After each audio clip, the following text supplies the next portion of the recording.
Hi guys, Rachel here with the Cackling Moon. We are going to talk about how to read with the Oracle of the Radiant Sun. This was actually a request by one of you who follows, I'm not sure if you follow the YouTube channel, I think you do. I know you follow me on Instagram and stuff, but it was a request. You asked me if I could do kind of like a video of how I read with the deck, because you are really curious to see how it's done and, you know, learn from example and on your own as well. So that's what I'm going to do. Mailman is turning into my driveway. Is he gonna stop? Okay, he's not. Sorry. I have the window right here, so I wanted to make sure if he was going to stop at my house, I was going to have to pause the video and go answer the door, but I don't think he has a package for me. Okay, so I can't decide how I want to have my hair, so let's just take it down. Okay, so we're going to be talking about the Oracle of the Radiant Sun. Okay, this is the newest edition that came out. If you have the older edition, it's a red box, I believe. So Oracle of the Radiant Sun, before we get into the actual reading, the Oracle of the Radiant Sun is a oracle deck that caters to astrology. So the cards are pretty much divided into the different planets. Oh my God, Luna is on top of my shelf. She never does that, so that's kind of funny. Luna, what are you doing? As long as she doesn't push any of my crystals, then I'm fine. That was kind of funny. Sorry, guys. So many distractions. Okay, so the Oracle of the Radiant Sun is divided into the planets. So each of the cards will cover the Sun, Moon, Mercury, Venus, Mars, Jupiter, and Saturn. It does not, unfortunately, it does not cover Neptune, Uranus, and Pluto. So that's the only downfall that I think of this deck, is because it doesn't cover those other planets. I like to think of the astrology like as a whole, but you know, in the earlier years before Neptune, Uranus, and Pluto were even existing, like before they were even discovered, those were the main planets that astrology catered to. So that's what each of these cards is. And then it's also a transit. So you'll have, for example, you will have this card. It is Saturn and then it'll tell you what, astrology signs or what zodiac. So this is a Saturn in Virgo. Okay. Saturn in Virgo. And each card also has a little keyword at the bottom to kind of help your intuition. So the one thing I will say about these cards is, you could totally be a beginner at astrology when you are reading with them, because it comes with an amazing guidebook that goes into detail about each of the cards and the signs and all of that. But if you already have some knowledge of the planets, the transits, the zodiac signs, then you're kind of one step ahead, because you don't necessarily need to resort to the book as much. So I find that that is actually helpful to have a little bit of knowledge of the planets and the signs and the houses as well. The cards don't talk about the houses, but the houses do play a role in the spreads that you use for the cards. Now, this video is strictly my opinion of how I read the cards, but I am going to show you how the book kind of tells you guys to do it. But the way I read the cards is I use them as oracle cards. So I do pay attention a lot to the keyword at the bottom of the deck, as well as the imagery, any symbols, or just any of the characters, or any of, you know, anything that sticks out to me. Sorry if my camera's bouncing a little bit. I'm trying not to move the table. So, yeah, so sometimes I'll use the keywords and all of that to help out, and I use the deck as an oracle deck. But because of this particular question for this video, I was very much intrigued to look at the guidebook and to see how the guidebook teaches you to do it. Now, the one thing that I found was interesting about this deck is that, like, for example, Mercury is a planet of communication, your thoughts, thinking, truth, integrity, and like, you know, all the other, like, the electronics and like that kind of thing. But in this one, it's called the suit of change. So I was really interested in kind of reading up a little bit further as to how this talks about, you know, the shifting and change, because I would see change more so for Saturn. But I guess, you know, it just depends. So when you read a little bit on the book, it does show, they show how we communicate and sum up our learning habits. The change cards also shed light on how we like to travel through life, how easily we adapt to new life situations, ranging from fast and adventurous response to a slow but sure progression. So it does talk about like the like Mercury being communication and thoughts and all of that. So that was just one little thing that I thought was kind of interesting. Venus is, all of the Venus cards are the suit of love, which obviously Venus is love and beauty and sex.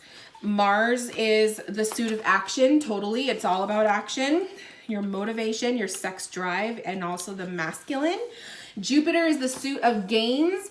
Jupiter is this, I just think when you think of Jupiter, think of expansion. Like everything is just boom, like expanded and blown up out of proportion and over dramatic, or, you know, grown, you know, full growth and like it's full potential and expansion and all of that. And then the cards for Saturn is the suit of ambition. So that one, again, I was like, I see Saturn, like I said, I see Saturn as transformation, change, but I also see Saturn as a block. Saturn is like the pausing moment, the calm before the storm, right?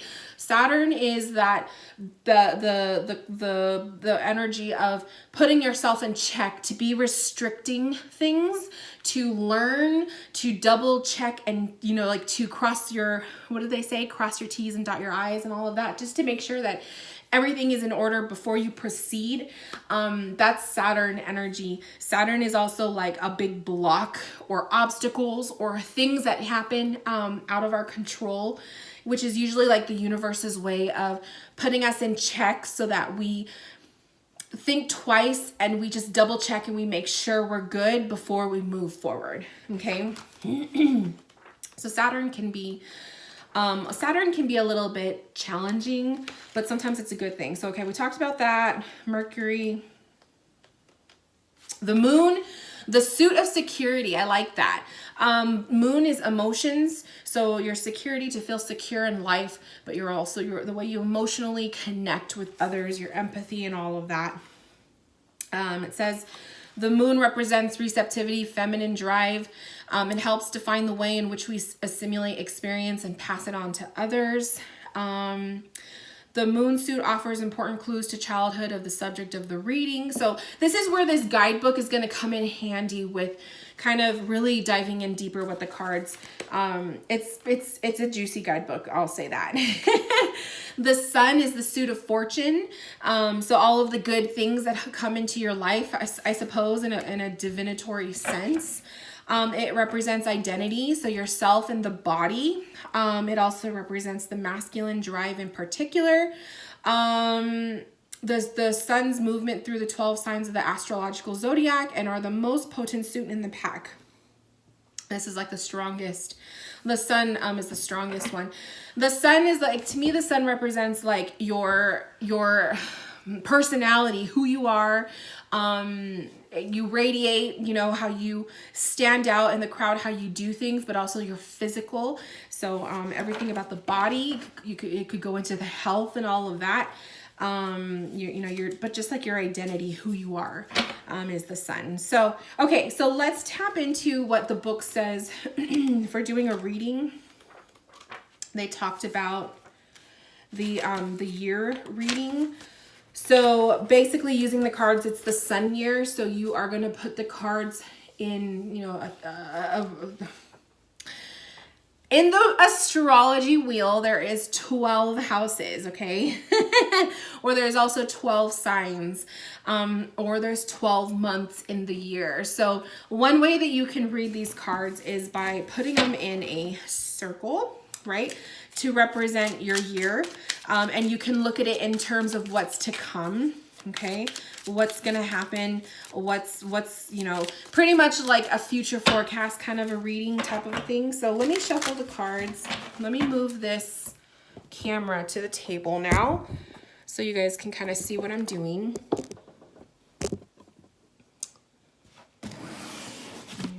Get rid of my boxes. I was using them to have on the table. Okay, so let me shuffle the cards and we'll do like an example reading of the year to come, okay? And the book says to start with the month that we're currently in. So obviously we're going to start with March and then move our way out.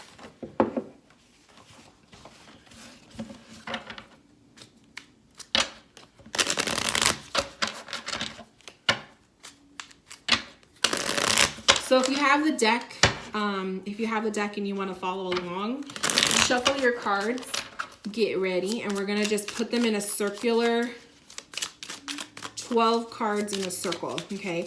And it's supposed to represent your year.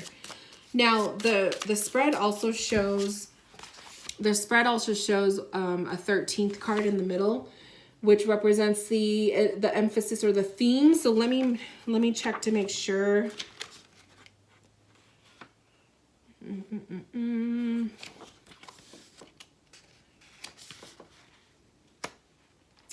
The central card sums up the year, how we have speculation, not a bad keyword for the entire year. Okay, so it's kind of like sums up the entire year, what the energy of it is going to look like. So okay. So we have January, February, March, April, May, June, July, August, September, October, November, December, and one in the middle. Now, let me just, okay. Okay. So as you guys can see, hopefully, let me just see if I can push this back. All right. Sorry.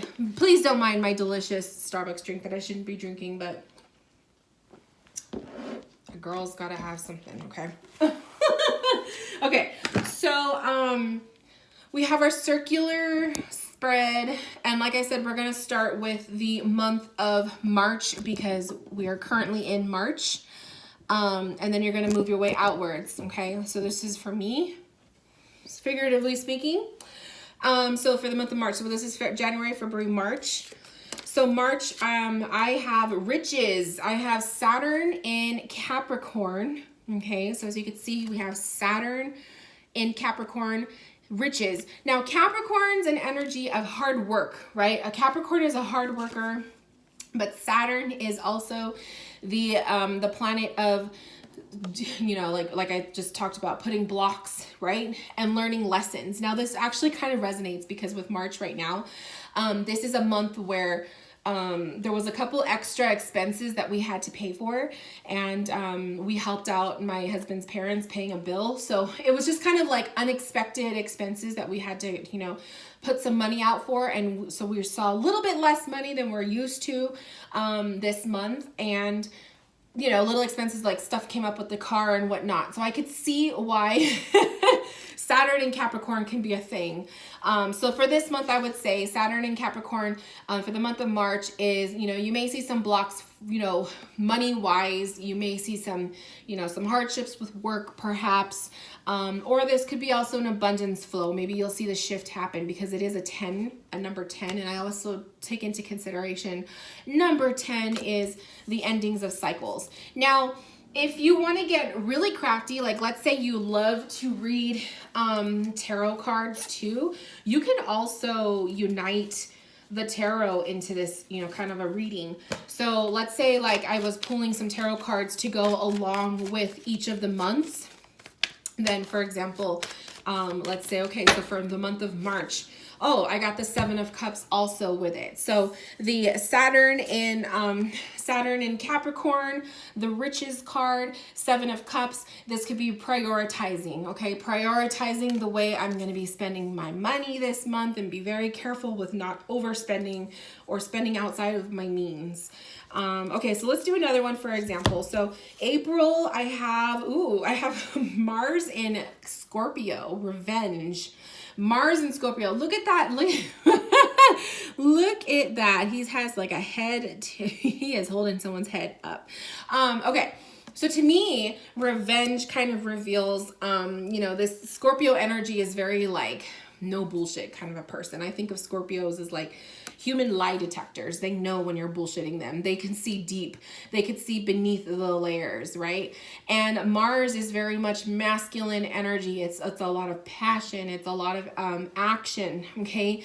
And so I could see that. So maybe I'll be looking at people the month of April with a different set of eyes, right? I'll be more aware of people and the way they're treating me, or the way that they're talking to me, or I may be a little bit more aggressive and because sometimes Mars can be kind of a hothead. So you know, I might be a little bit more aggressive, or there could be some anger there coming through. So for a tarot, oh, okay, so I have the Knight of Pentacles. So for the month of April, I could also say the Knight of Pentacles is guiding me to be a little bit more patient with some of my impatient energies, dealing with some people who may be getting on my nerves, or dealing with, you know, haters. Have a little bit of a patient, calm approach, okay? So that's kind of how you read with the cards. Let's look at the theme of the year for 2020. So we have flirtation. That is Venus in Sagittarius, flirtation. Sagittarius energy, Sagittarians are very like adventurous. They love to travel. They like to see different things. They love to dabble with things that's different. They like to learn. They're very philosophical people. They're very much studious, and they love to just kind of feed themselves, their soul knowledge of things. And Venus is the planet of love, sex, beauty. And so to me, this is kind of seeing, you know, you're having the rose glasses, you know, like what's that term? The rose lens kind of a thing. And then also the Nine of Cups. So to me, this looks like to be a year of flirting with my ideas, okay? Flirting with goals, flirting with life. I could say having a beautiful approach, like an open heart, kind of a free spirit, kind of an approach to the year, I would say. And then the Nine of Cups to me is kind of like things may be shitty at times, but the Nine of Cups knows how to kind of keep their emotions intact, right? This Nine of Cups, I always think of him as like, he may appear to have everything all together, but probably on the inside, he's chaos. And so I feel like these two cards together are saying like flirting with life and be adventurous and study and new things and feed your soul with new projects. But also realize that life isn't always going to be peaches and cream, right? Sometimes there's going to be some tough times ahead and whatnot, but as long as you are like emotionally intact and you're strong and you're willing to keep going even on the shittiest of days, you know, have fun. I feel like the cards are kind of saying also like have fun and be adventurous this year. So that's kind of an example of how the book talks about, the guidebook talks about reading with these oracle cards. So by doing a spread, like, and so you'll do the whole spread for the year, and you can look at it in terms of your year. You could look at it in terms of you know, the week ahead. So we could pull cards for, you know, the next 7 days. So we could do that too. Let's do an example.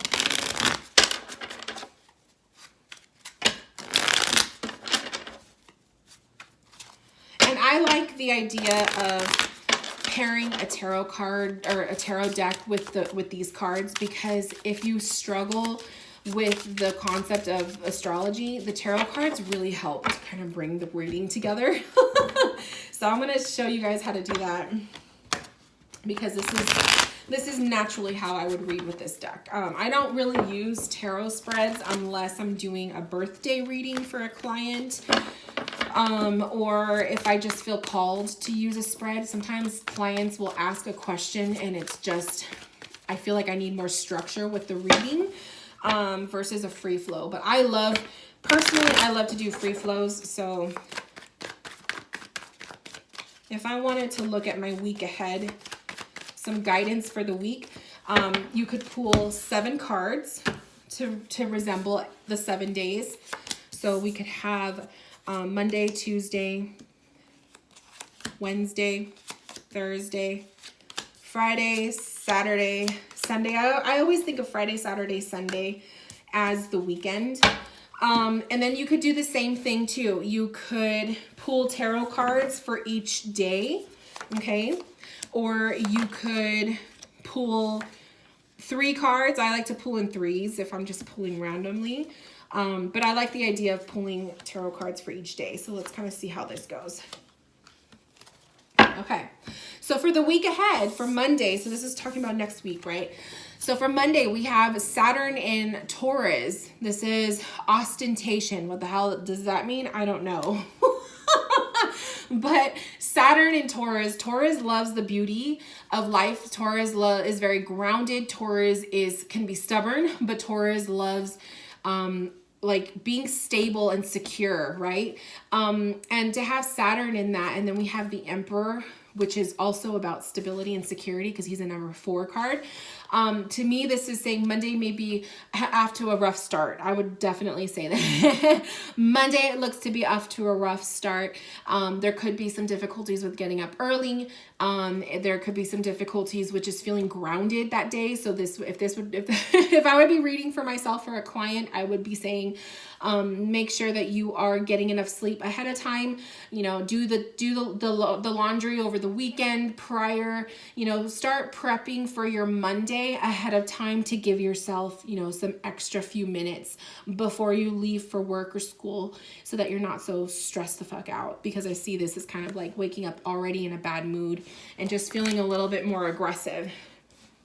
Tuesday, we have the 10 of Wands, and then we have the number 9, or Mars in Sagittarius dominion. So again, to me, this is kind of like a blend of the first day. So a blend of Monday, you're waking up seeing red, right?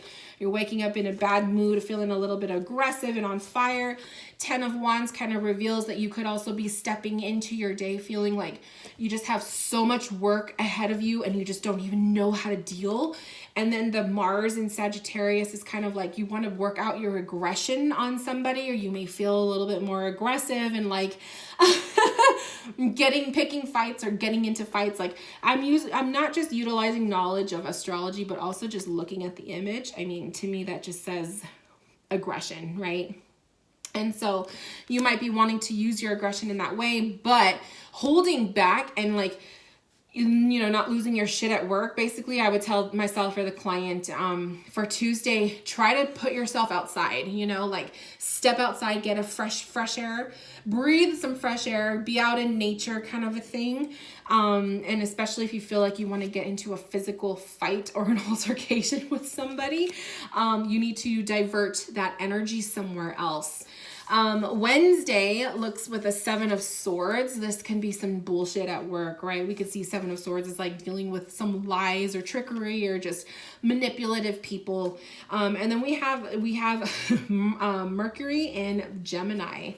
Now, Gemini is like the energy of Two-Faced, right? Which is what the image shows, 2 faces. 2 different split personalities and whatnot. Geminis love to talk. They love to communicate and chatter, but it's also gossip.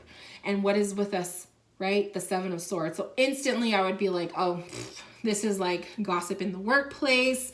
You know, like people are being chismosas, that kind of thing.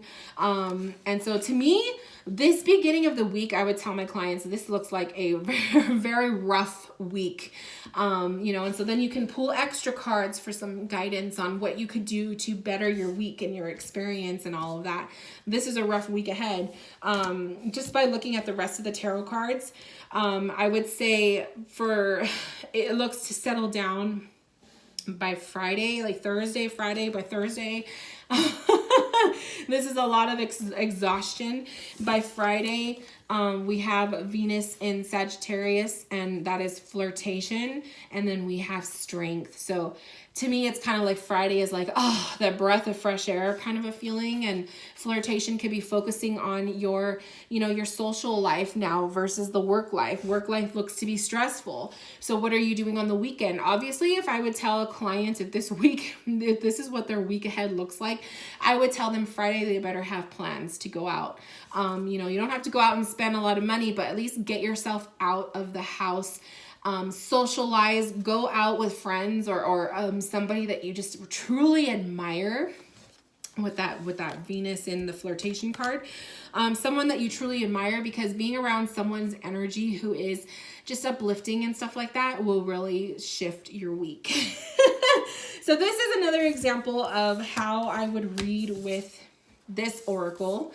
So I think like when you pair it with a tarot deck, and I know, my love, I know you read tarot, so specifically for you, I would recommend reading you like using the tarot cards alongside this deck, because it will help you kind of get more familiar with the meanings of these cards. And then also, like, if you study astrology, you know, have your notebook open, you know, your notes that tell you like what Mars means or what the different zodiacs, just a couple keywords, so that you don't have to necessarily refer to the book, you know. I think in the book it shows, yeah, it shows the reading, like you could also do it in houses, which was also something I wanted to show you guys. Okay, then they talk about the horary reading, which is kind of interesting. So the horary reading is basically, let's say your client asks about their love life. So you would put the cards in 12, in a circle of 12, because there's 12 houses, 12 zodiac signs in a wheel, right? And then let's say your client is asking about love. Well, you would only flip over the cards pertaining to those houses or the subject matters of what they're asking for. That's what this kind of a reading is. So let me do that as an example. And this is where having some knowledge of the tarot, or of the astrology, like this is where it's going to come in handy if you wanted to read these cards the way the way the guidebook is telling you, okay? You don't have to read these cards that way, but okay, so let's put them in a circle. So we have the first house, the second house, the third, the fourth, the fifth, the sixth, the seventh, the eighth, the ninth, 10th, 11th, and the 12th house. Let's see. Okay. So if you had all of your cards laid out, right, for the houses, and your client was asking, they want to know about their marriage. How is my marriage, my family life going right now? So then what I would do is I would pull, obviously, from the house of the house, or the card pertaining to the house of family and their home life, which is the 4th house. So there's 1, 2, 3, the 4th house. Okay. I would also pull for the house of marriage and partnerships, obviously, because that's the topic of the question they're talking about, which is the 7th house. So 5, 6, 7th house. I would also pull for the 5th house, because the 5th house is their sex life. Okay. And then I would also pull for finances, the money and finances, because usually when you're in a marriage, that's one of the big topics. So the 1st house, the 2nd house is the finances. And We could talk about other people's money too, the 8th house, because we're pulling for the money. So then you would read those cards. So I would tell the client, okay, your marriage is, the sun is in Virgo. The health, it's coming up as health, right? So the sun in Virgo with your marriage. So to me, I would kind of say like there needs to be a little bit more organization. Virgos are very organized. They're very, they're about communication. They're about the thoughts. They overthink kind of things. Their cleanliness. They love to be clean and organized. So I would say there could be a little bit of needing to tidy up within the marriage. There could be, some messes and whatnot. Now, if you want to only rely on the cards, like the cards that you pulled, that's what you would do. I, on the other hand, would also pull some tarot cards for that, so I would go ahead and like, okay, let's pull for that 7th house, your marriage. We have 2 of Swords, we have King of Swords, and we have Knight of Wands. So I would say, okay, well, with the marriage, it looks like there's a block there, that there's lack of communication, okay? We have a Knight of Wands, which is, somebody who's maybe trying to get some attention of the other person or the other spouse.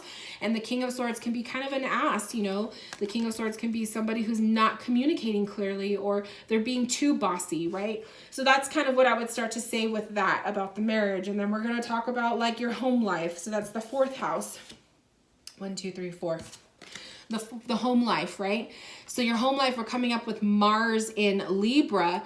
Libra can be very, Libra needs balance, right? Libra needs balance, but obviously there's an imbalance because we have a block here, and we have, the Virgo where I was saying there needs to be some organization in the marriage. So the Mars in Libra is kind of saying things aren't balanced or not stable right now in the home life.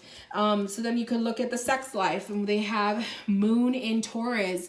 So there's a desire there, exaltation. There's a desire there for maybe, wanting more sex, more of a intimate romantic relationship, and maybe because the house is in disarray and things are just chaotic, there's no ability to kind of focus on the sex life. So then we have like 7 of Pentacles, the Ace of Swords, and the 3 of Swords coming up.